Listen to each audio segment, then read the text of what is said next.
Hello, wrestling fans. You are back on either the Tom Colohue Twitter, YouTube, or Twitch channel.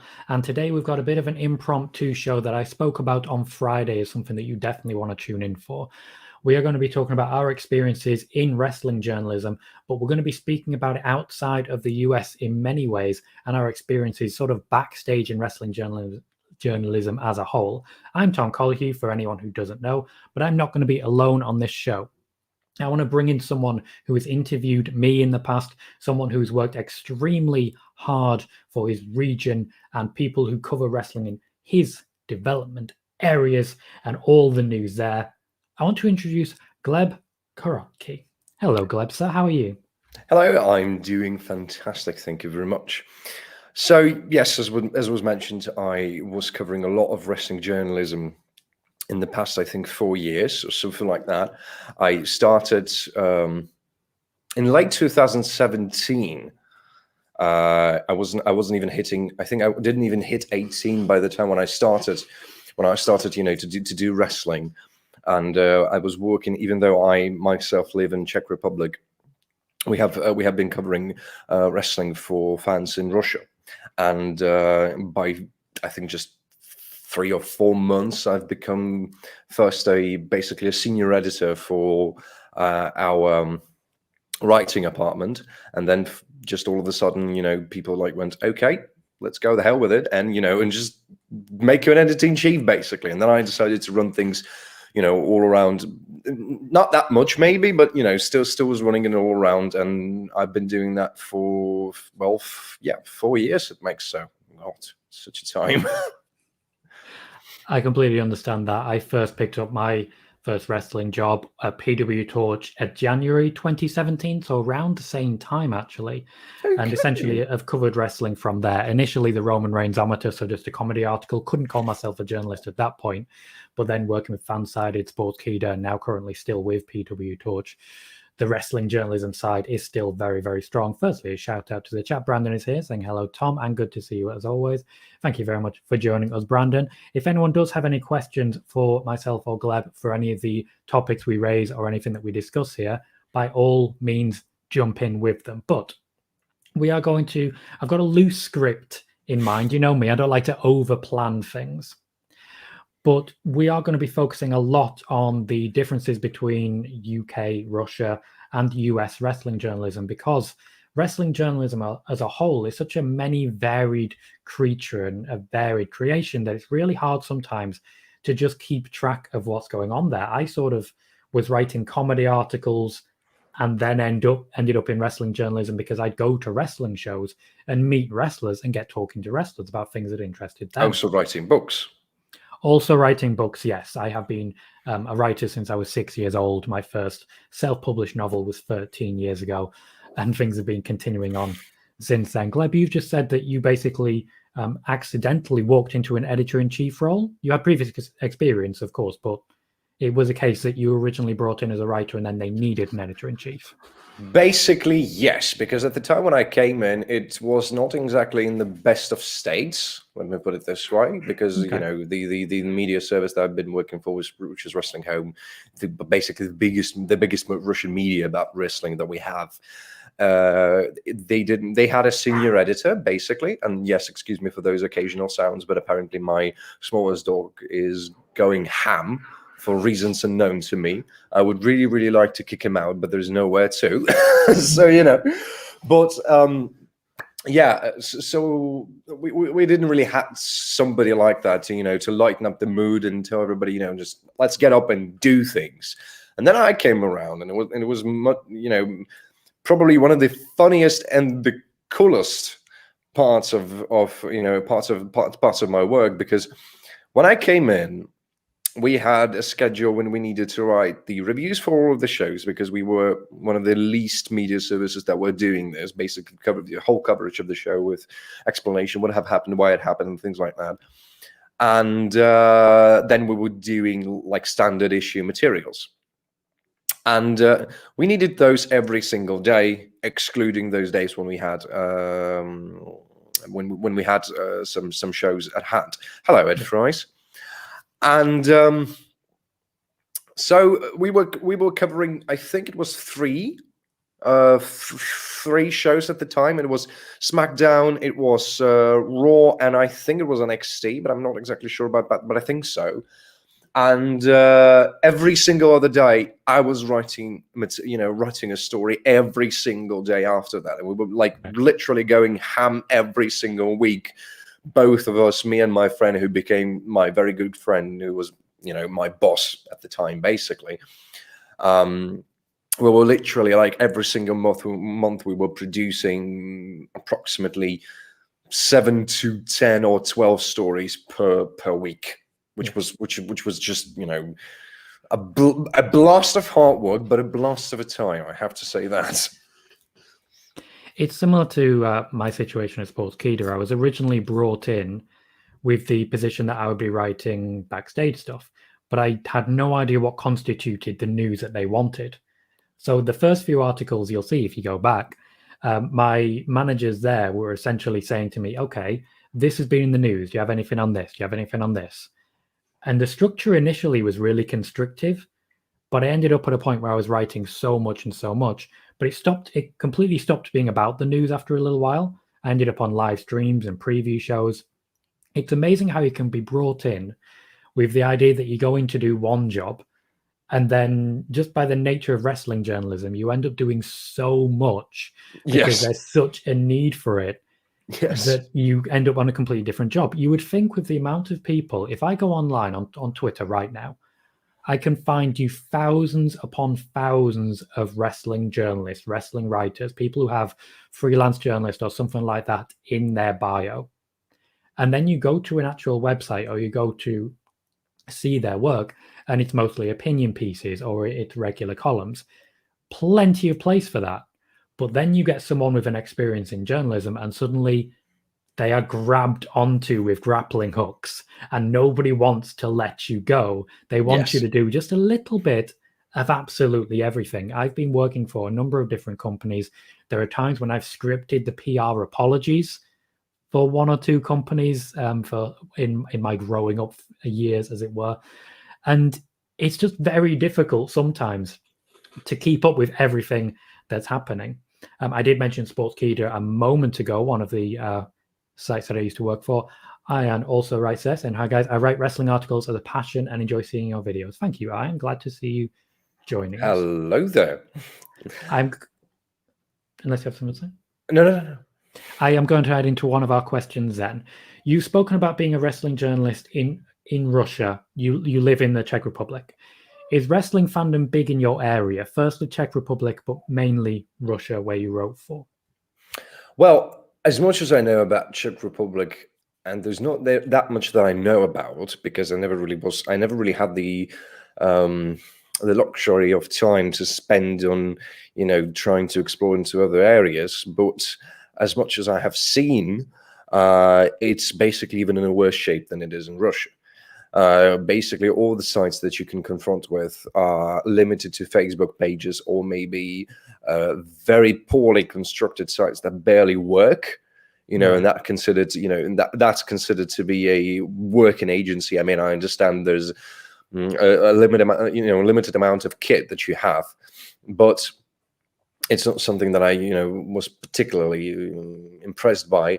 And then you have some small shows and things like that, which, I mean, it works. It definitely works, but it's not something that you can consider to be a big thing in Czech Republic. Now, I don't think so. It's not really that much of a big country even as well. So I think there's nothing really to be surprised about that. While in Russia, it's a bit of a different thing because we have two relatively big companies that do wrestling, which is NFR and NSW.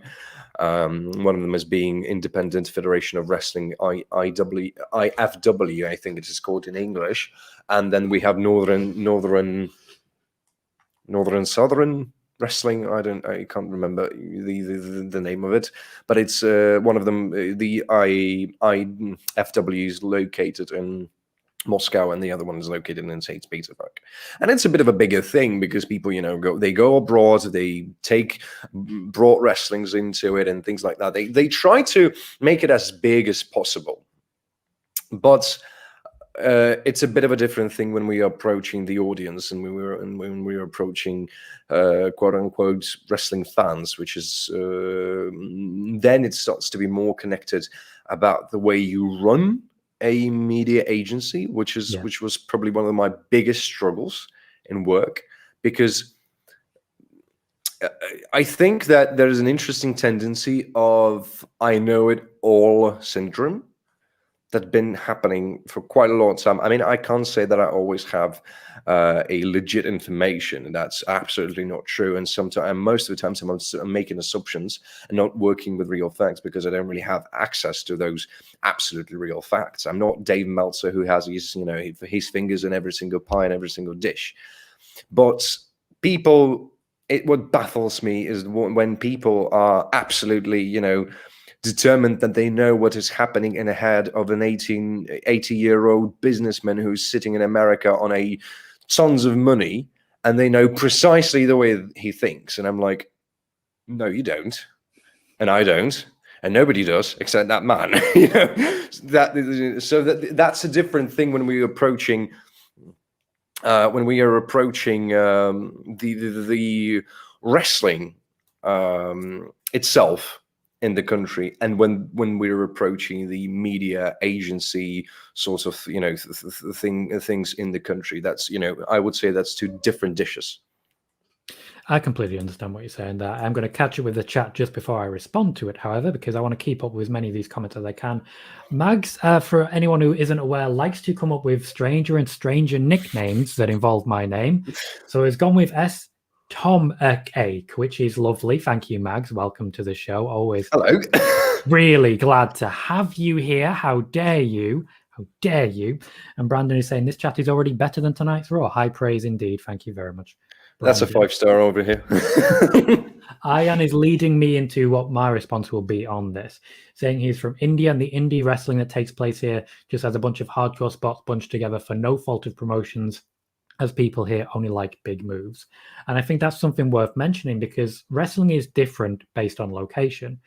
Wrestling in the UK, if you go back in time, historically, wrestling in the UK reminds people of your giant haystacks and really big, burly guys throwing each other about. When you look at what's happening in the WWE at the moment, you still get some of that. There's only so many times you can look at Bobby Lashley and Braun Strowman and think that's not just two big guys throwing each other about. But it's a very different element. Wrestling in the UK has always been indie-based because there are hundreds upon hundreds of federations here, and there have been for years. So while you say that maybe the websites in Russia and the Czech Republic, the coverage and the promotions aren't too facilitative of the fans, here I seem to be going up against constant competition. Okay. Not only that, but against the US as well. If we go to any of our national newspapers, almost all of them have a wrestling section, despite the majority of the actual owners having no concept of wrestling. They just feel they should have it in some way covered. So it's almost impossible to find regular wrestling work, even just writing about it, over here in the UK. You have to go wider. You have to go to the US. I'm trying to think of any real major UK-based websites, and it's really difficult to find any that just purely cover wrestling. What Culture is by nature a culture website. If you're looking for Cultaholic, for example, who broke off from What Culture, they certainly could be covered, but their website is very secondary to their YouTube channel, same with Wrestle Talk. Yeah. So it's hard to think of just one big website, as it were, even though you're mentioning genuine contenders there. I mean, I can only come up with Inside the Ropes, which is not a site, but more of a live conference podcast meeting sort of a thing, as if I recall correctly, the only tour in UK, I think. They only do that there. I believe so, yeah. I think they're in an expansion period right now that may see a website become a thing. That's the hope anyway, from their side. They did just hire a new lead to the channel. I mean, that would be great. They're doing some very good stuff around the web, which I really enjoy sometimes, having a look upon. They do get a lot of good interviews and a lot of clips on their YouTube. I've actually been in a few of those. Really? Incidentally, as it were. Yeah, by the nature of post-show scrums and stuff, I've been in the scrum with someone like Triple H asking my questions, and then they've recorded that and put it on YouTube without me knowing about it.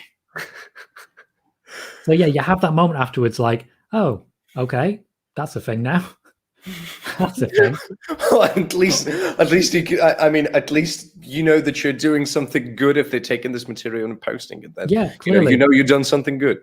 It's an endorsement of some kind. It's an endorsement of some kind. I will catch up on the chat a little bit more as well, because there's a good one coming up from Ed. From Mags, I should say. Ed says, does even that man know what goes on in that man's mind, referring to Vince McMahon? No, I mean, I would refer to both of the people that have the I know it all syndrome and to the person who has I know it all syndrome. I think they both clearly misunderstand their own thoughts in their heads, I think. Southwestern is here. Welcome, Southwestern. Says, come on, Jimmy, stand up to Roman. Don't let him take over your family.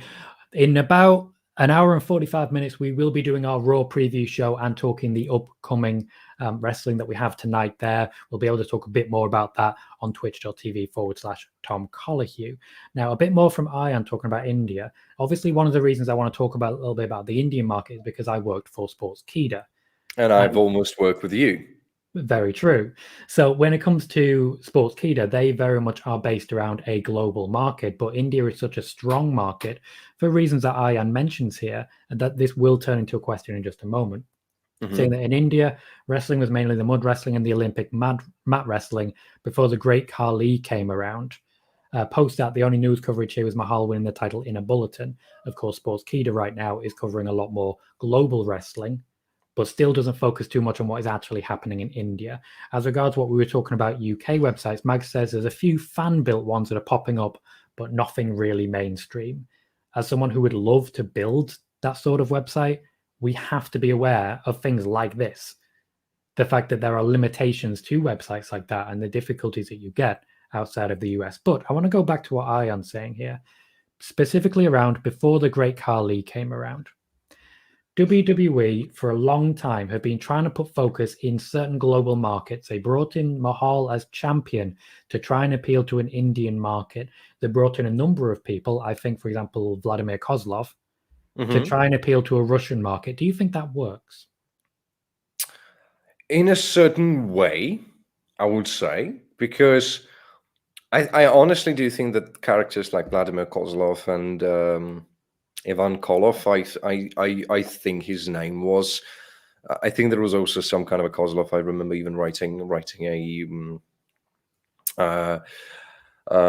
a story about him when he died and things like that, which I don't really remember that much. But still, I think that those characters are much more appealing to American audience than it is to Russian audience, because it follows up with the stereotype of of this bad Russian Soviet type of guy. Because if you remember the very first moment when Rusev turned around in WWE, basically everything that was happening with him in the show at the moment, it was him trying to raise a Russian flag over American flag, which got our news basically furious with what was going on in the WWE at the moment. And I can't even blame them that much, because I can understand that going on in 80s and 90s and things like that regarding the Cold War. But at the time, we were past the Cold War, even though we might be entering that one right soon. But I guess that's a different topic.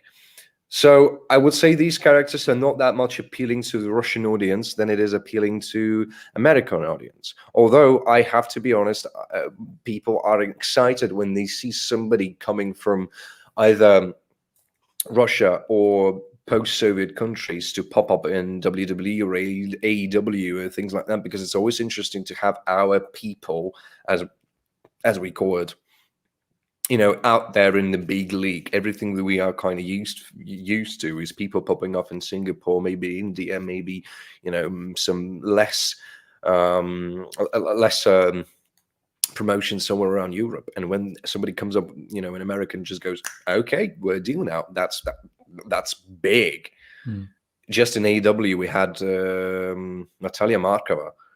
She just made a match at AEW Dark, and in some particular point of view, I think about it as a big advantage and a big achievement, because that's a Russian wrestler in a big American wrestling world. I'm going to catch you with the chat a little bit. Mags really hits the nail on the head, agrees with what you're saying.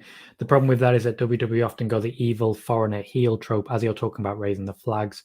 I remember a point at which Rusev and John Cena literally had a flag match to determine who could plant the first flag. And it's also, for me at least, a little bit extra hilarious when it comes to Rusev because of the Bulgarian flag on his arm. Yeah.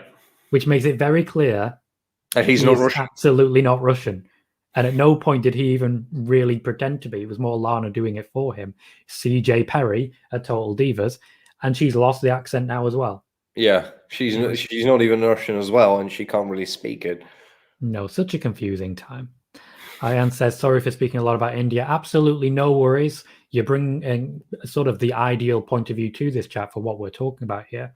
There is a whole big world outside the US, and because of how big wrestling is there are some extra challenges that come with it that we will be covering a little bit later. It's the nature of the beast. We're not blaming anyone here, but when it comes to the wrestling journalism profession, there is so much really intricate stuff to talk about. Yeah. Really intricate stuff. Owen's here saying hello, and how are you? Welcome, hello. Owen. Glad to see you, mate. And Ian is saying something here. Picking on the Vladimir point raised by Gleb, I liked the Indus shirt as the forehead paint, which is a traditional Indian ritual, and their attire. They seemed perfect Indian representatives in WWE. They seem to be finally starting to get the Indian market right. A large part of that probably is because they have so many Indian wrestlers there now that can educate them. That's the feeling that I personally get with that. Whereas Russian wrestlers, for example, have always been one who isn't actually Russian. Yeah. Which just makes the situation that bit more difficult. I would say that about, the whole Indian Indian sort of market that they have right there, because there's something that I've been giving a lot of thoughts, especially after they were expanding themselves so much in Saudi Arabia and stuff like that. I can clearly understand, for example, why WWE are so and are in such of a close relationship with Sportskeeda, because as much as I can remember, they are based in India. As Raiju, who is the editor-in-chief, he is based in India, if I'm not mistaken, and that's a very, that's a very good sort of a pressure gauge that they have over there. It's a good lever that they can pull in case they need to somehow expand, in the place. It's just about the idea, how do you expand on it? Because if you go with you could go with stereotype characters. Why not? I mean, Jack Gallagher was pretty fun, I would say. I mean, he's extremely stereotypical. It's way too much of a stereotype Englishman, but it's such of a, when a person is able to represent it so well, and I think that he was extremely entertaining in what he was doing. I mean, it's not even that bad. Okay, maybe it is too much. Look at Sheamus right now. He's also pretty stereotypical, but he's fun. I'm looking at that at the man, and I'm thinking about Tom Hardy from the film Legend. You know, and that's a good thing. And when they roll with it, it becomes even better. It's just, I think that those Russian characters and things like that are just a little bit more about how do you execute it. I think that's absolutely fair. The execution can be very lacking. Certainly historically, I would say there's been some improvement on that front. You're talking about AEW now entering the market. They are going to introduce people differently. We don't know differently in what way just yet, outside of Natalia Markova, did you say? Yeah. Yeah. And I think Layla also as well. Layla something. But she's also from Russia. So this is the beginning of an opportunity for AEW to say, we're doing it differently.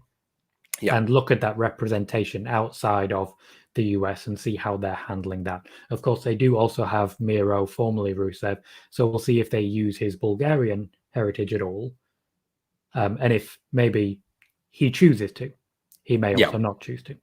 Yeah. A question I do want to ask, we have so many websites based in the US, some based in the UK, as we've spoken about, where the hunger for news and gossip seems to override almost all common sense. And because of that, the websites have built themselves around the gossip because that's what the fans want. That's what people want to hear. In Russia, in the Czech Republic, do you experience that same hunger for gossip and news that even as much as yesterday, made the wrestler Mia Yim respond to a lot of people questioning whether Keith Lee had been released from nowhere. I would say that I can't really speak that much about Czech Republic because I'm not really aware with it. Basically, there's not really that much of mutual points that I had with Czech Republic audience. I think audience at all. I mostly worked with promotion, to be completely honest, and some wrestlers within it. But when it comes to Russia, I can't say about gossips and and backstage heat and details and things like that. I can't say about it that much because I would say it's a little bit of a bigger topic, because let me try to evaluate on it like that. You have a media service that can only build itself upon taking the news from, it's basically secondhand news. Yes. You do not make the news on your own. You take it from somebody else. We've been taking insights that you have posted on your Twitter. We've been taking things that have been said, on podcasts and things like that. We've been, scrolling Wrestling Incorporated, Wrestling News, Sportskeeda, everything basically, and this is sort of a informational bubble. Now, an info bubble that we are creating on our own, because we don't really have anything to work with. It's a very hard thing and a very hard deal to try to somehow get your hands on some credible information around the world if you're only operating within internet, which is a bit of a paradox to me, because if you think about it, an internet is something that gives everybody an opportunity to connect. It's not exactly a thing, which is funny, but it isn't a thing, because as it turns out, it is much more important to be present in the motion rather than being connected to an internet, because even though you are there, you are online, you are on those sites and things like that, nobody is really interested in trying to work with your reach to you. And even if you are, that doesn't mean that, first of all, somebody you're talking to is going to be interested in that. And nonetheless, maybe you are interested, but maybe your employees are not really that interested in that. That's also a bit of a hot pickle, and when we're talking about gossips and things like that, it's a bit of a thing that we don't really post that much gossip and backstage because nobody really provides it. At least right now, we've had this before, especially when you've been just blasting Twitter with your insights that were actually very, very interesting. That's why when I was using a lot of it in my stories, because I wanted to try and build a sort of a perception of what's going on in there. Because sometimes some of the situations have been really, hard to deal with, especially, for example, the hijacking of the plane in Saudi Arabia when they have done I don't remember the show in particular, what they've been doing. Crown Jew, was it? Maybe? I think it was. I'm not sure. I don't really watch the Saudi Arabian shows all that religiously. Yeah, I mean, I don't know. It was a November show is all I really remember. Yeah, that was just an Arabian show, and then we even had such of a big problem that even an American ambassador, I think, have shown up in Jeddah. I think it was the place. I might have accidentally called Arabian city as a planet from Star Wars universe, but I'll just leave it over there.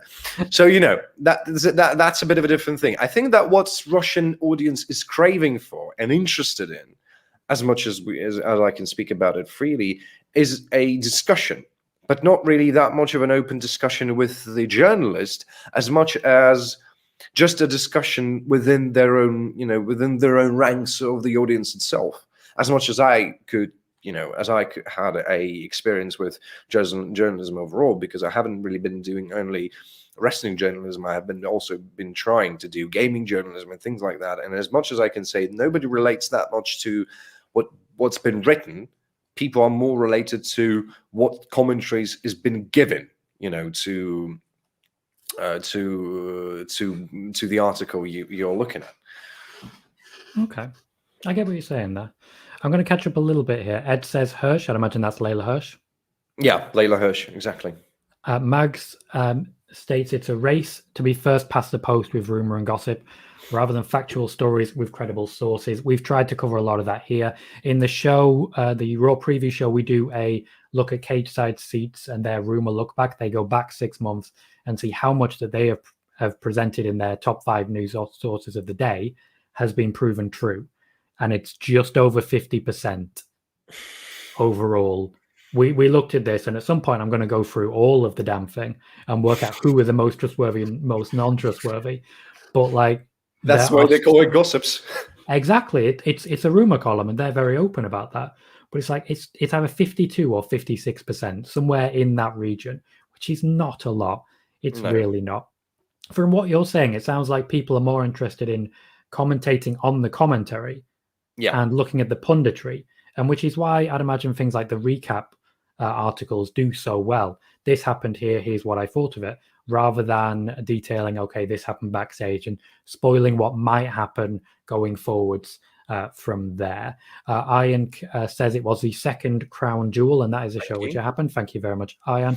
Also says, and I'll answer this one quickly, which company do you see doing a big pay-per-view first in the UK, WWE or AEW? I think it will be AEW. WWE have been a little bit behind in the catch-up so far, but I think also AEW are ready to take the loss of putting on a UK show because it will be more beneficial to grow that audience and make the loss, whereas WWE don't need to. The WWE can make a lot of money on UK tours. I've been to the UK tours. They make so much money. I've been there in the hotels with them. It's absolutely crazy. So I think it will be AEW. Ed has a question for you, Gleb.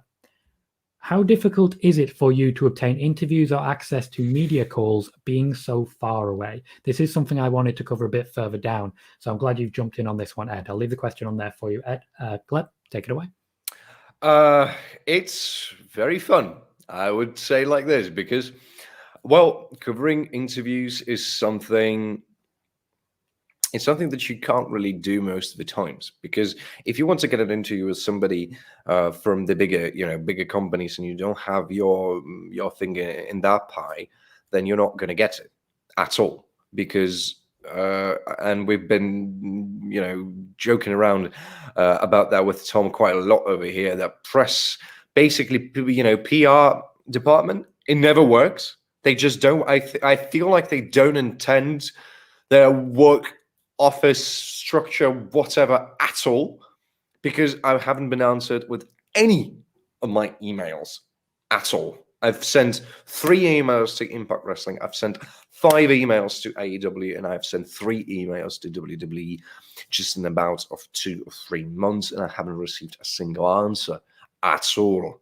which is, I'd say, outrageous. For me as a journalist, it's outrageous, absolutely outrageous. But it's a bit of a different thing when we're talking about media calls and we're talking about, interviews outside of that. Because, for example, it was relatively easy for me to contact with you, Tom, because I've basically just jumped onto Twitter, fastly wrote a message to you, and here we are. We've been doing an hour-long interview in no time. And that has happened a few times in my career, when I had an opportunity to just quickly jump on an interview, quickly do this, quickly have a talk about this and things like that, and it's been working pretty fine. When it comes to media calls, we haven't really been doing that much, because there's nothing really to have a media call about, because you're not going to call WWE at 12 in the morning trying to get their commentaries about Jeff Hardy being drunk again or being on drugs again, and taking themselves into another sort of administration case or something like that. But one thing that I'm extremely proud about is my work, and that was probably one of the coolest things that I've done in my entire life. When I don't really remember which part of it was, if it was the speaking out, or it was the wave that we had before about sexual harassment. I think the speaking out was actually started in the UK, and the one before it was started in the USA. Me too. Yep. Me too. Yeah, thank you. And one of those things have touched Matt Riddle, and he was one of the least amount of people. I think he might be actually even the only one that we know about in the open media source that has hired himself a lawyer to defend him and his family and the honor and the credibility, of his public figure. And I've been looking at it and thinking about, okay, like, this is a big thing. This is really a big thing, and nobody is making any coverage. And that was something I really found funny, that even US press wasn't even covering it. US, UK, Europe, nobody was covering it. Everybody had been, talking about all the firings that have been going on, tweets, everything, but nobody was covering what kind of thing is actually happening, and nobody was covering Matt Riddle's case, which was the most interesting case because it actually had some kind of a justifiable process about the whole harassment thing, because most of the times people were just unprecedentedly fired and, just go, and that's it. So I've actually taken the piss, as they say in all around English speaking countries, and I found one only single photo that has been taken off a paper that states the name of the lawyer of Matt Riddle's, of both the Riddles. I found his office somewhere in Florida, I think it was, or somewhere around there. And I've actually just basically sat with a phone like this, waiting for 9 o'clock in the morning for Florida time as I was sitting in Czech Republic, picked up the phone and fastly called him. And I remember I was like, can I speak with this man, please? And the man just goes, that's me. I'm like, hello, I'm from Russia. I'm a wrestling journalist. I want to talk about the case that you have with Riddles. And he's like, excuse me, what the fuck? Like this sort of reaction. And then I just accidentally talked 20 minutes over a phone with an with American lawyer, and then making a whole article about that. And I'm extremely proud about that I did it, Well, if no one else was doing it, someone's got to be the person who picks up that phone. I think I might be the only person in wrestling journalism who'd done this at the time. This is not 100%, but I think I might be the only person to do that. Before I get to catching up on the comments, I do just want to put my response to that as well. It is sort of an open secret in wrestling journalism that the vast majority of emails to the PR companies of any wrestling promotion will be completely ignored, because there are many reasons for it. One of the most obvious ones is that so many people email them and you can get lost in the shuffle. But in addition to that, PR companies, their job is to get as much good press on those companies as possible. There's no two ways around it. That is their sole purpose, getting good press to their shows.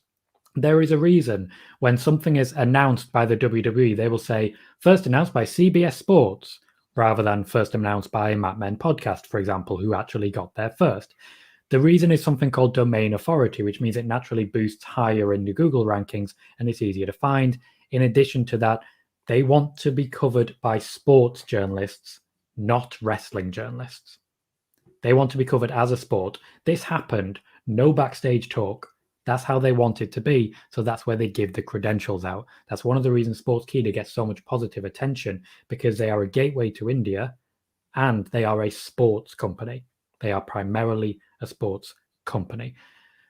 Bilsa is here saying hi. Welcome, Bilsa. Jonesy also jumping into the chat as well. Welcome, guys. Glad to see you. Any questions you guys have, by all means, jump in. There is a question coming up which will give us a chance to reiterate the points that we've made so far. Brandon says, if I wanted to get into wrestling journalism over here in the UK, it would be next to impossible. But I know that if I tried in America, then I would have high chances of getting something over there. Not really anything insightful here, but that's just my 2 cents. The trick for wrestling journalism in the UK is to attach yourself to a company that does not cover wrestling whatsoever. It really is. I've managed to break into the field on the basis of attaching myself to PW Torch and Wade Keller. Ultimately, it's the same as anything. Attach yourself to a bigger fish, and before you know it, you'll be a bigger fish. Qui-Gon always said, there's always a bigger fish. There is always a bigger fish. We did give you an introduction earlier on. We will be giving you some locations to find Gleb's work a bit later, but as we're sort of in the middle of the chat here, Jonesy has said, where can we find Gleb's work? Gleb, would you like to take this away? Well, you can find it all around the biggest Russian media service in VK, vk.com/wrestling@home.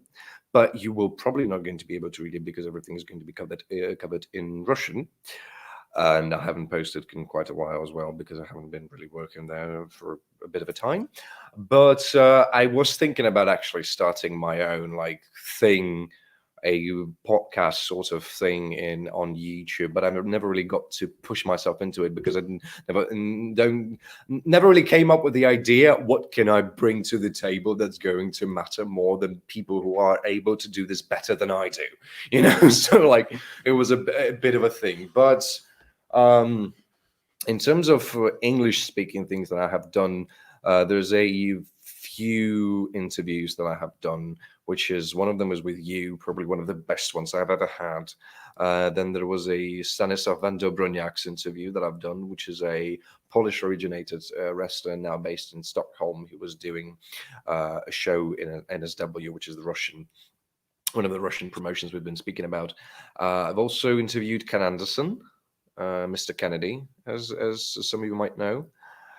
And I think that's it in terms of English speaking materials. I'm not exactly sure. We'd have to reevaluate. But yeah, you can find it only in Russian speaking regions, unfortunately. For anyone who doesn't know, VK, I believe it's V Contact, which is, I'm actually signed up to that since being 19 from my work at Ultimate Guitar, which was based out of Kaliningrad. Oh, okay. So I'm somewhere on there. V Contact essentially, to speak as plainly as possible, is a Russian version of Facebook. Yes. Very similar layout, very similar design. I'm going to straight away and find you. You're going to try find me. Great. I was signed up a long time ago when I was still working for Ultimate Guitar. Nothing there will be accurate anymore, and I couldn't even tell you what my username is. But my name's still Tom Collier, so there's only one way to find it. But my experience with Gleb was very much the interview for Wrestling Home. He does cover a lot of wrestling, or did cover a lot of wrestling there. But much like myself and Sportskeeda, there are times when you move on from things and work on different avenues.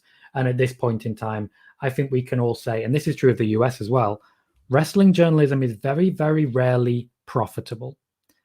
And I mean that to a level that wrestling journalism is very, very rarely enough to make a living from. Yeah. It's really that simple. You could have all the sources in the world. You would still need a day job unless you are some of the determined elite, as it were. You would still need something on the side. So at some point, for 4 years, I haven't been paid at all. Says it all, really. Says it all. An editor-in-chief who didn't get paid. No. That's where we are when it comes to this. Another difficulty that you find outside of the US. just a small one. So when you're talking about a podcast, I will catch up with the rest of what you said, Arjan. Arjan is saying, would love to see the two of you together as a pair going forwards. Watch this space. I'm sure we will be featuring a little bit more in future, but we'll see how often. That's, of course, up to Gleb. I was going to say I can't pay people who come on here, but then I realized that you've done that for 4 years without complaining. Yeah. Absolutely. I mean, just having an opportunity to have a good chat with somebody is much better than working 4 years, busting my something that I will not mention off, and without getting any kind of credibility, nor from the audience, nor from from the financial structure of it. So I'm completely down with that. And that's very much the thing. I think back to our original conversation. You reached out, sent me a message, and I said, yeah, I'd be interested in that. We had, what, an hour of conversation? Hour with something, yeah. Hour 10, I think. Something. Yeah. Covered most of what we wanted to talk about. There were a few things we didn't get to. I remember you saying afterwards that you didn't get to talk about the Roman Reigns-ometer. Yeah. And you were quite excited to say that. But then I recall talking to you for an hour afterwards. Yes.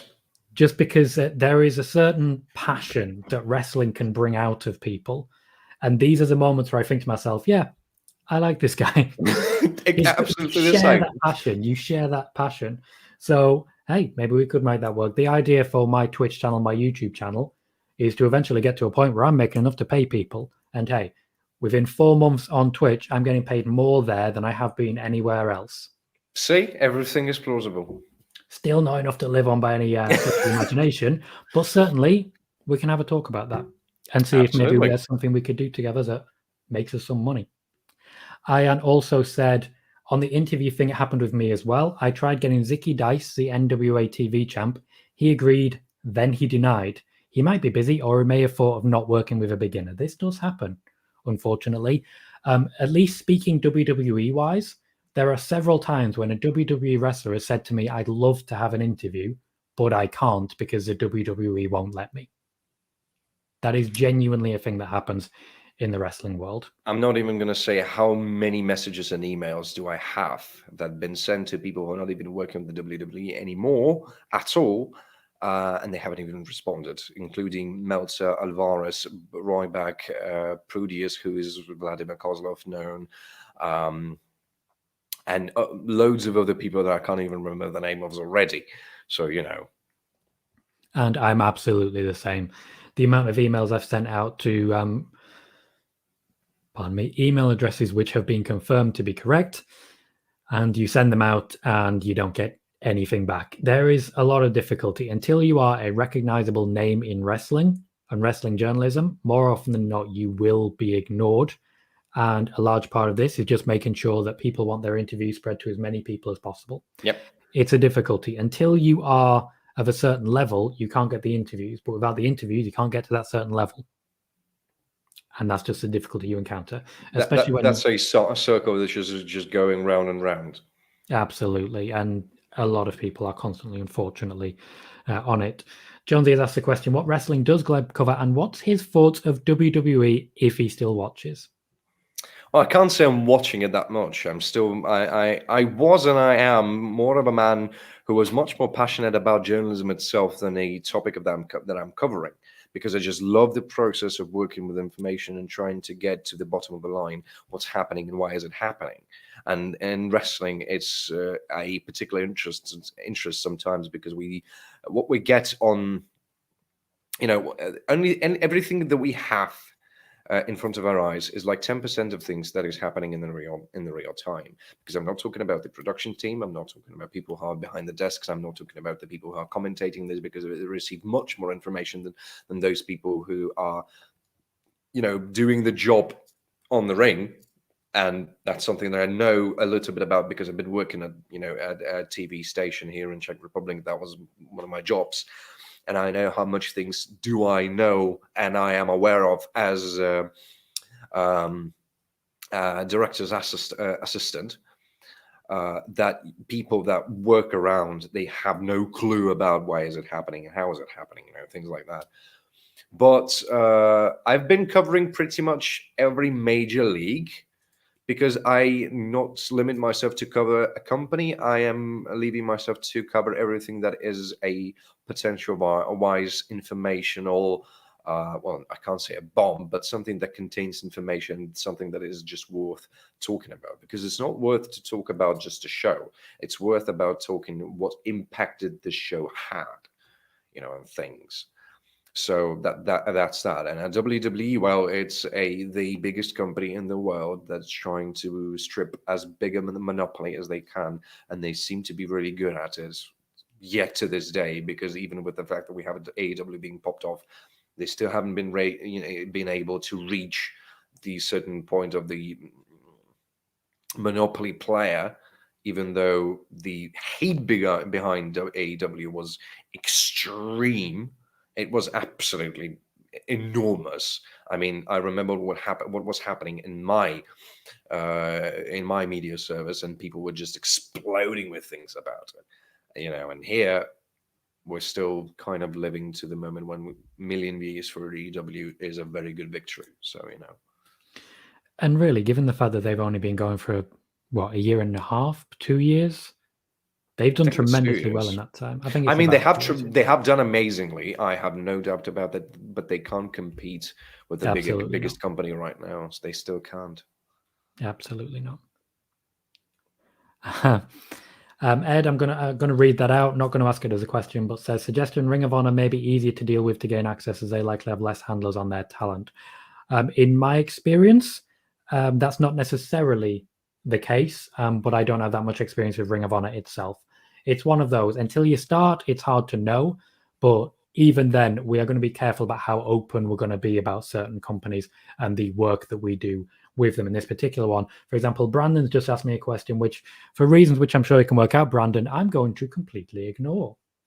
And I think you completely understand me when I'm saying that. You've spoken a little bit about emails that you've sent to WWE. So this is a question that I ask pretty much every wrestling journalist, because it's one of those ones that can be a bit of a stickler. If you have a story that you need to approach WWE for comment, For example, you said there about approaching the lawyer, the solicitor for Matt Riddle. Would you approach the WWE for comment on that themselves? And do you know the process for that? I mean, as much as it comes to me, the only thing that I could do is try to make a cold call, basically to pick up a phone and try to phone them and find myself a commentary about this. But most of the times, I can't say that this is something that I've been doing. No, because there's most of the times no story do you really need a commentary from, for a comment from the company, because first of all, everything is going to receive is basically a standard issue, type of information, so that's not going to enlighten anything on regard. I mean, it's a journalist tradition, I suppose, but I don't really see the point in doing that. So if I want some kind of a big commentary, most of the times I'm just going to stand up and try to go to some kind of a wrestling journalist, because I know I'm going to receive much more credible information on something with that. But I can't say that I have ever even tried it, because most of the times we don't really need a story that requires such comment, because to be honest, it's a hard thing to build a good stuffery of your own than just picking it up and going, okay, I don't care about building my stuff, I'm just going to go and try to ask the adults what's happening. I have been trying to establish myself and my journalists as those people who are supposed to give the comment, not those who are supposed to ask one, because at least that's something that I saw as my goal, to reach people, to reach my relationship with the audience in some particular level, to make them sort of believe that we are specialists, even if we are not really, because nobody's is a real specialist, and at least he's inside of it, been in there, and things like that. But at least make their voice credible. I would put it like this, So I can't say I'm familiar with the process. No. There is something of a subsection of fans who have definitely vocalized their discontent that more journalists do not reach out for comment, but at the same time, I think it needs to be realized that the whole "we've reached out to WWE for comment," that's a tool in a journalist's arsenal. More often than not, when I'm reading articles from The Guardian over here in the UK, the big sites, the New York Post and stuff like that, the only thing you will see about a comment is that they reached out for comment and didn't get one. There is a timing issue. If you are publishing an article in an hour and you reach out for comment, it is unfair for you to say, we reached out for comment and didn't receive one. You've only given them an hour. So in many ways, you are putting a spotlight on someone who is trying to prepare a press release, because certainly with the big companies, they're not going to respond with any sort of candor to you individually. They're going to prepare a press release of what they want you to say. That's how all PR companies work. As I did mention earlier, all they're interested in is getting good press on their company. So more often than not, there is no benefit to reaching out for comment. And if you do reach out for comment and then you put at the tagline, "No comment was received," did you wait a day or so for that article to actually get a response? Are you being fair to the company? Because there is a duty of fairness in journalism in all walks of life. Now, there is also a bias towards fairness, but that's a different conversation entirely. There is a duty professionalism, of fairness, I would say, even. Yes, a sense of professionalism required.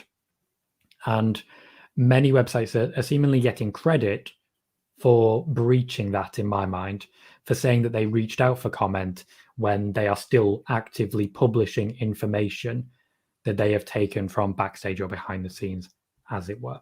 That's my opinion on that. The process is to email a PR executive, but we've all contacted PR. We know, we've already spoken about that, and we know how it goes. I quickly want to say hello to Edders, saying, "Hey, Tom, welcome, Edders." Another fellow journalist and someone who works for Sportskeeda as well, and another fellow streamer here on Twitch. Welcome to the show, mate. Jonesy is asking, what's the wrestling coverage like in Russia? Do you have AEW available commercially, or is it just WWE? I would say neither of those, because in terms of media coverage, we do not have anything to work with, absolutely at all. Everything that we have is based on information that we receive from, as I have said it, a second-hand information. You take this from the first hands and then you post it on your own thing. Because when it comes to, first of all, the media service, you have to understand that it's a bit of a different thing talking about media service in Russia and a media service, and a media service in some other places. Because in our media service, we do not only write articles and post news, but we also post podcasts, we also post videos, and to be fair, some that are not supposed to be there. I will put it as bluntly as I can so that nothing is going to happen about it. But so it also limits our options. But we need this, because otherwise we're not going to get the numbers. One way or the other, if you like it or not, journalism is also a business model. And if you want to have a successful media service, you need to have a business model. And sometimes you have to do things to sacrifice some things, and to sacrifice maybe some kind of potential partnership and things like that, in order to get some numbers, which are dropping anyway. They are dropping significantly right now. And I think we have hit our lowest point at this precise moment. Yes. When it comes to official partnership, I am aware of the fact that there is, well, I know one guy who is officially partnered with a Russian TV channel and covering Lucha Underground for them. And by covering, I'm meaning that he's providing commentary over that. And there's one TV who have a deal with WWE. That means that they translate weekly shows, with the only difference is that they are producing not the I think at the very least it's not the 3 hour show, it's a European version when it's everything cut to 1 hour. I don't know if that's still a thing, but it was a thing before, as much as I can remember at the very least. So that's pretty much all that's all the commercials that we have at hands, which is basically none. Edders has corrected me, saying, no, I'm not a wrestling journalist. 0 scoops, 0 investigation, writes opinion list, and has done 3 interviews. I think the scoops don't make you a journalist. Investigation would do. The interviews for me do make you a journalist, mate. True. That's how I'm seeing it. You're going out there, you are asking questions of people to try and find information. That, for me, qualifies you as a journalist. But if you would not like me to use that terminology, I will not use that terminology about it. Let's have a look at my little list of questions. So, when it comes to WWE, AEW, the big wrestling companies, have they ever actually done shows in Russia that you've been able to attend? Because of the fact that I basically didn't live in Russia, no, at all. There Yeah. was one that I am aware of that was in either 2012 or 2014, as much as I can remember, which was one live event that was filmed there. I mean, there's a history that we can go into and turn this podcast into a history lesson of the way how wrestling was created in Soviet Union, and how NGPW came there with Antonio Inoki and things like that. And I can go on, but I won't, because I'm not Professor. I don't remember the name from Harry Potter, the one who was teaching them history, the ghost one, but whatever. I never have attended any live event in Russia, especially WWE. Professor Binz, yes, thank you very much. Thank you, Ed. So I haven't attended any WWE shows or anything like that. I have attended one indie show here in Czech Republic, because I had a luxury of time of doing that, and because I knew that my fellow Stanislav Van Dobruniak, which I was doing an interview with, I knew he's coming there, and we wanted to meet each other because he was very interested to do that after some of the work we've done, because I've done 2 interviews with him. One of them was when I was promoting the NSW show. We had a whole company of trying to build up to the thing and things like that. And then we've done the other one outside of it, just talking about him most of it, as I was doing it with you, as I was more interested to going into the personality of the person, less about what is his thoughts about this and that. So it was a blast of a time. I can't say otherwise. I even got to be his personal ring announcer, which was probably the coolest part of it. I think there's even a video somewhere circulating of me standing in the ring surrounded by 20 or 30 people or something like that, and just going in this old "Hello, ladies and gentlemen, boys and girls," you know, things like that. It was fun. It was definitely fun. I can say that much. Just before moving on, Mags has said, so am I a journalist then, Tom? I would say, yeah, because you interview people. Now, the way it breaks down for me is if you're a wrestling journalist, you interview wrestlers, you try and find out what's going on there. If you're a gaming journalist, you're interviewing people in the gaming industry. Journalist is not a high and mighty word. Now, admittedly, there are questions about your training as a journalist and so on and so forth, but a lot of people try and focus on. But the actual meaning of journalist breaks down really simply. Someone who journals, someone who writes about. It's actually really that simple. Now, there is certainly a push to try and change that as regards the current. I want to phrase this gently. The current anti-fact bias of the entire fucking world. You know, nice and gentle, are trying to basically say that only certain people can be journalists, but reality is, I see things differently. Personally, this is just my personal opinion on that. And one of the things I want to talk about, the reason I asked about attending shows is because I want to talk a little bit now about backstage with the WWE, the AEW model for when it comes to interviews. Now, firstly, yes, you can email them and say, I'd like to interview this person. It's not always you'll get a response. Typically, they will take that request to someone else higher up in the company, and then they'll make the decision there. However, that's not the common way of doing things. Reality is that when it comes to WWE and AEW, the easiest way to get interviews is to apply for a press pass, to turn up at a wrestling show, to interview people that they give you. They decide who you interview. They give you 10, 15 minutes, move you on, 10, 15 minutes, move you on. You write it up and you pass it on to your outlet before the show, so that you can hype the show that they're about to host. Yep. That is the basic way that they do things. It is symbiotic. So you are working together. You get the benefit of having that interview. They get the benefit of having that hype. This is also true of after-show scrums. For example, I've been in several after-show scrums where I've been able to ask questions of Triple H. And, you know, it's simply a case of, okay, who's got questions? All right, you ask one, not you ask one, and so on and so forth, based on opinion and a reputation. There are definitely times where you'll find someone who maybe doesn't like you. I'm not specifically talking wrestling here. I'm talking public relations in general. You will find, certainly in situations like that, you will have a public relations officer who decides you or your outlet are not worth their time. Yeah. And that's why certain outlets will get bigger interviews. It's not to do with the interviewer. It's to do with the company giving with the them company. that. Yeah, which is why I always keep an eye out for certain backstage reports that are actually press releases. You know, there are times, and this is typical of journalism, when a journalist will do a company a favor. And as a result of that, they will get a favor back. That is very standard journalism. I'm not going to sit here and say it's a great thing. I'm not going to sit here and say it's an honest thing, but it is definitely a thing. Yeah. And you can usually tell because literally you can have someone's career made by a person that they are given, and they will be given that person because the person being interviewed has something that they want to say. Yep. It's out there and it's viewable.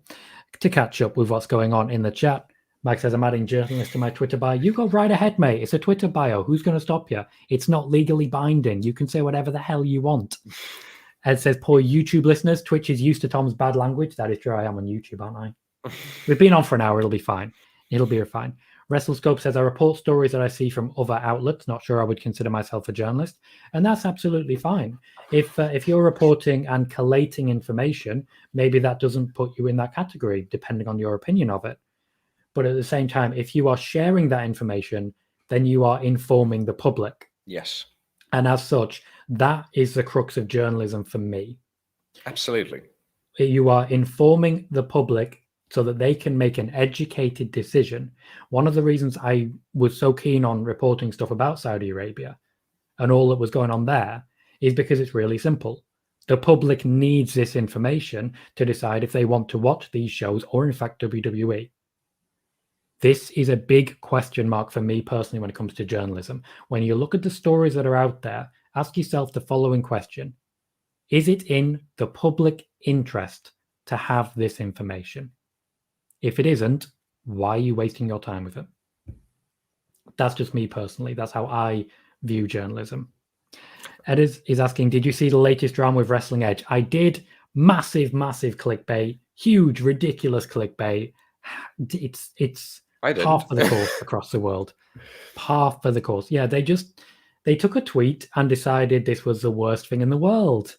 I believe it was Britt Baker who was tweeting that if Christian gets a AW figure before I do, I'm gonna kill him. I found that quite funny. Wrestling Edge reported that AW wrestler threatens fellow wrestler or something. No way. Yeah. God's sake. Yeah. This is what we lived up for. Hello there. This is very much why we signed on to have this conversation as much as anything. Yeah. Oh, sorry. Thank you, Edders, for correcting me. They used AW Diva. This is even better. So they used Diva, which historically has been used to demean people, and they didn't even say her name, so it was clickbait. And it was also, I think, only used in WWE. I believe so. I think everywhere else it was called women wrestlers. Yeah, Impact had like the Knockouts title and stuff like that. It was different, but Diva was the WWE's variant thereof. I didn't realize they doubled down. I wasn't aware of that one. Fun. Jesus Christ. Can you stop the planet? I'm about to step down. Yeah, Wrestling Edge is one of those. I remember a time when I'd actually quote tweeted something that they put because they took a report from someone that I personally don't put much truck with, as it were. I don't value their reports all that highly because I've read some of them. And they took that and reported that Samoa Joe was released because he gained too much weight. And all I did was quote tweet it and saying, no, he wasn't. All I did. And they deleted the tweet and it vanished completely. Apparently they didn't this time round. This is just amazing. I like it. This is what we're up against, really. I have final two questions for you as regards the conversation about wrestling journalism. How does the time difference affect your ability to keep up with wrestling news? You are 1 hour ahead of us here in the UK, so you are 4 hours behind Eastern Standard Time, which is what most of the WWE run on. So how does the time difference affect you and your ability to keep up with news? I would say almost no at all. I mean, there is a bit of a difference when we talk about news, because sometimes some of the news may be a little bit outdated, basically, and you can't work with them that much.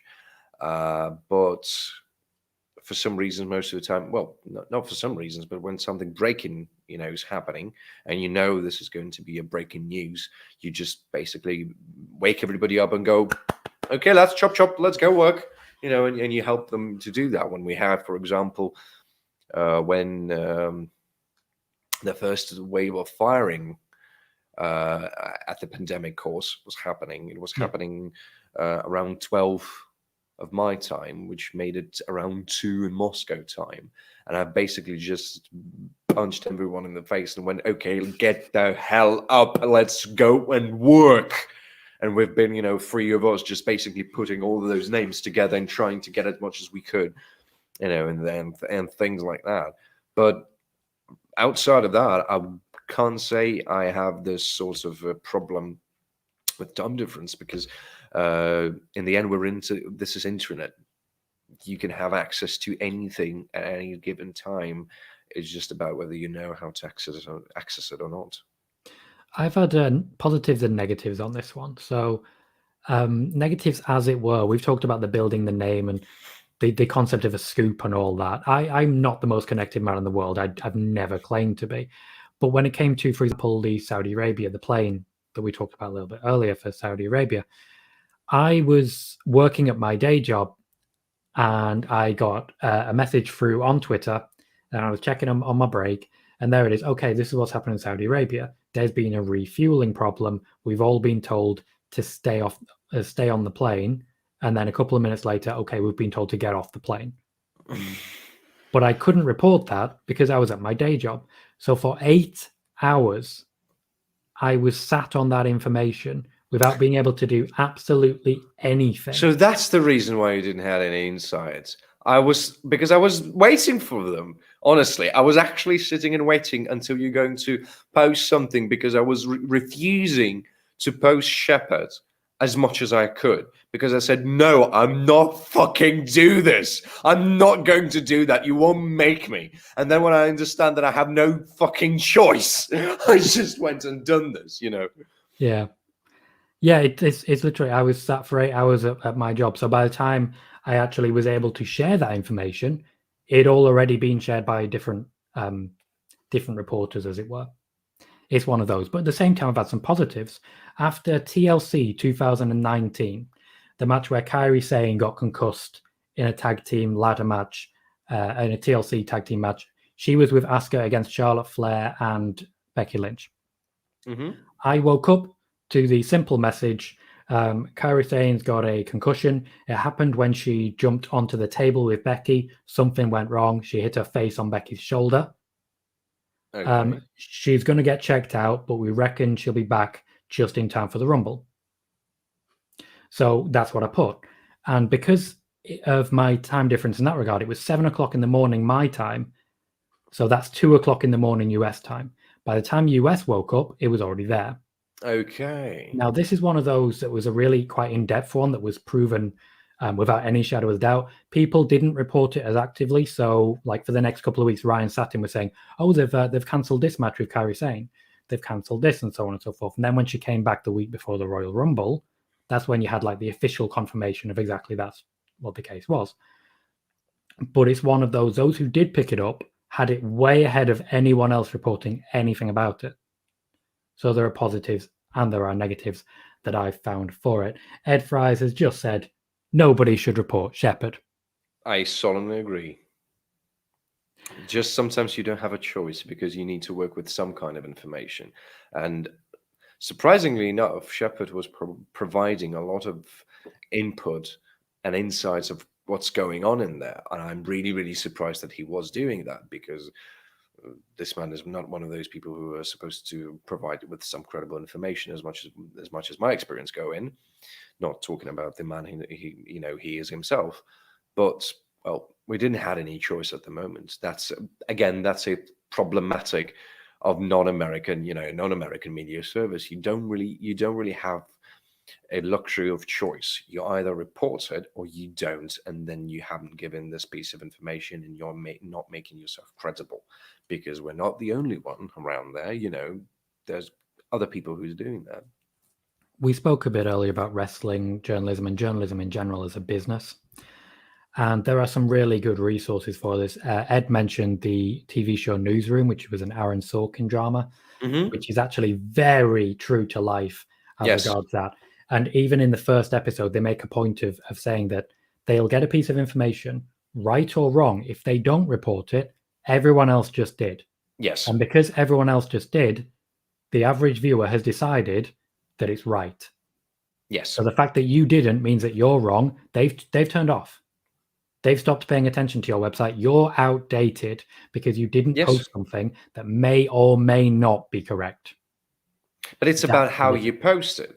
Yeah. That's something as well that they have covered there, because they haven't, if you remember that episode, because I love that episode from the beginning to the very end. It's my favorite episode from the whole series. They haven't put it with the I know it all syndrome. They've put it with a question mark in there that we don't know this 100%. She might be in trouble, but she might not be. And that's something that we were doing, and I insisted on doing this all the time from my fellow journalists who are writing articles. If you don't have a credible fact or information, do not state it to be true or false. Say that it is your assumption, because I love to say that there's two types of information. It's factual information and hypothetical information. You have facts that you can work with, and that's something that you can't really, you can't change it. It's a fact. It's a written fact in a history book. And then there's hypothetical information, which means this is your or someone's assumption on the factual information. So you, as a journalist, you have to be very careful with working with those two different types of information, in my eyes, at the very least. My hope when it comes to the channels that we have here, Twitch, YouTube, Periscope, whichever one you may be watching by, is that because we so often have conversations like this, that we understand when I say to you guys, I can't report this. When I say to you guys, I've got one source. I know that guy's got 3 sources. I've got one source. And that you understand when I say to you, no matter how much you trust and respect a wrestling journalist, no matter how much they get it right, they are still one source. Because they might have 3 or 4 sources, but the second they report it, they become a singular source. It's a very difficult thing to navigate. WrestleScope has asked a question. Have either of you had a talent say there is a fee to interview me? I'm going to go first on this one and say that I haven't had a wrestler say that, but I have had a company say that, to a point that at some point in the UK, there has been a company that's been hosting events featuring a number of very high-profile wrestlers. And I said to them, can we get a press pass? This is when I still worked with Sportskeeda. And they quoted me a price for a press pass. I did not attend that event. Have you ever had anything blaming similar? you. No, fortunately, maybe because I haven't really reached out to that many people, but there's never been a talent that said there's a fee to interview me. But I am totally with you on the point with the company, because that's just stupid. That's just straight out stupid to, ask money for a press pass. Do you want yourself to, have a coverage or not? And if you do want to, stop bothering me from doing my job. It's really that simple. The media are supposed to be supporting these companies by giving them the exposure. And the price that they pay for this is the access. Mm-hmm. It's a really clear relationship that for some reason has become very, very blurred over the years. Mags is saying, I know several talents who have quoted prices for interviews. Mags, we may need to get you on one of these conversations at some point, I'll tell you that. I'm sure we'll all have many stories to share. Oh, yeah. In the meantime, though, that is it for my personal questions. If you're watching on YouTube, please do remember to click the like button. That does help this video go places and helps us find new subscribers and new people to watch. We are currently on a run of 18 days of daily videos with several more queued up. I've literally just been clipping down Twitch and all the news goes onto things. So 3.25 hours ago, we had a video on Velveteen Dream and the information there as per his release. In the meantime, Gleb, where can we find you if we want to support you yourself? Well, momentarily, I think the only place you can actually find me sometimes shitting about is Twitter. Actually, something that I don't really use that much, because I've never really been able to post something that is credible. By any means, I think that I'm actually, maybe at some point in my life, I'm just going to use Twitter as a way to connect with people in terms of just, trying to share my personal experiences and things like that, just to, push things out. Because the only way I've been using Twitter is actually trying to reach out people in pro commentary, because I was trying to make myself a shoutcaster for League of Legends esports. Didn't end well, but so that's pretty much the only place where you can find me right now. Maybe if the world is going to be favorable to me, maybe you'll find me over here. Who knows? Maybe you will find Gleb over here. You can, of course, see him in the chat sometimes under the name of Brillman. He is in the Discord at the moment. So every now and then he pops in there and you can ask him questions if you would like, just at Brillman, and it will send him an email letting him know that he has been tagged. And in addition to all of that, you can always hope that after all, you're going for esports. You know where's a great place to cover esports? Twitch.tv. Absolutely. So let's have more chats about that in the future. In the meantime, Ed Fry says this was a great interview / discussion. I do like to do the debate style, and thankfully we've got some good company for it. Mags echoes that. Gleb, you've been absolutely fascinating. Great chat between you two. And he has thrown you a follow. Thank you very much.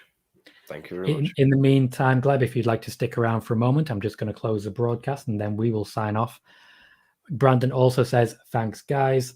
You've been watching the Tom Colahue Twitch channel. We have had Gleb with us today talking wrestling journalism, the differences outside of the US and our personal experiences with it. Thank you very much for tuning in. And in about 40 minutes, we will be live for our Raw preview solely on twitch.tv/Tom Colahue. Thank you very much for joining us. And for anyone who doesn't drop in for the Raw preview, have a very good night.